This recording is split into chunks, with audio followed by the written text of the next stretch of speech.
Donc je donne la parole à Gilles Lurton pour 2 minutes. Merci Madame la Présidente. Après le texte sur la transparence de la vie publique, votre gouvernement stigmatise une fois de plus les parlementaires démocratiquement élus. En supprimant la possibilité pour un élu local de siéger en même temps à l'Assemblée et au Sénat, vous allez priver le Parlement d'une chance inestimable. Cette chance, c'est la capacité des élus à éclairer les textes de leur expérience concrète de terrain. Par leur connaissance de la complexité de notre organisation décentralisée, par une action quotidienne au service des habitants de notre pays, par la capacité aussi à évaluer sur le terrain l'application des lois votées par le Parlement, la présence de parlementaires titulaires d'un mandat exécutif local me paraît être une contribution essentielle au travail législatif. Depuis 1 an, j'ai souvent pu remarquer la pertinence des interventions de ces parlementaires, confrontés aux réalités quotidiennes de leur mandat local, et nombreux sont ceux qui, dans votre majorité, le reconnaissent.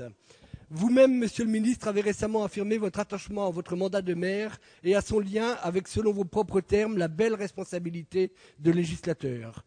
Pourquoi alors s'obstiner à cette interdiction stricte qui ne fera qu'altérer les travaux du Parlement et décrédibilisera encore plus nos institutions ?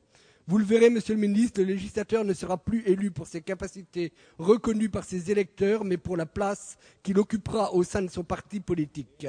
Que vous le vouliez ou non, et l'histoire le dira, demain, avec votre loi, ce sera le règne des apparatchiks. De même, l'accomplissement des fonctions d'élus territoriaux s'en trouvera d'autant plus compliqué sans disposer du statut qu'il mérite. Au final, contrairement à ce que vous dicte le populisme ambiant, votre loi ne fera que décevoir nos concitoyens et les éloigner encore plus d'une classe politique inévitablement en marge des attentes de la population. N'est-ce pas eux qui font le choix d'élire démocratiquement un maire déjà député ou un député déjà maire?